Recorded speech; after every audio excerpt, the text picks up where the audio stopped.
एक बंदे ने एक दफा पूछा, जी फर्द का दर्जा ज्यादा कि सुन्नत का?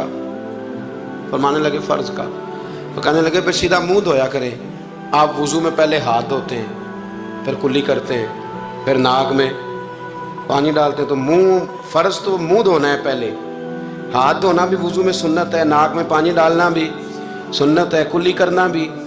तो आपने तो पहले 3 सुन्नतें अदा की, फिर वुजू। फरमाने लगे ठीक तुमने कहा है, पर तुम पता नहीं ना तुम्हें कि ये मेरे रसूलुल्लाह की सुन्नत की बरकत कितनी है। शरीयत हुक्म देती है कि पानी मोतदिल होना चाहिए वुजू करने के लिए, ना ज़्यादा ठंडा हो ना ज़्यादा गर्म हो। ज़्यादा गर्म हो तो मुंह जल जाता है। और शरीयत हुक्म देती है कि पानी बद जायका नहीं होना चाहिए, और हुक्म देती है कि बदबू वाला नहीं होना चाहिए। फरमाया इसलिए हमारे नबी ने पहले हमें 3 सुन्नतें दी कि टूटी के नीचे ना हाथ करके देख लो पानी ज़्यादा गर्म तो नहीं, और कहीं मुंह ना जला लेना।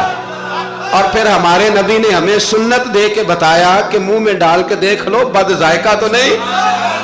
फिर का नाक में डाल के देख लो कि इससे बू तो नहीं आती। फरमाया मुस्तफ़ा ने कहा मेरी 3 सुन्नतें अदा करके अब चेहरे पे पानी डालोगे तो फर्ज अदा करने का मजा आ जाएगा।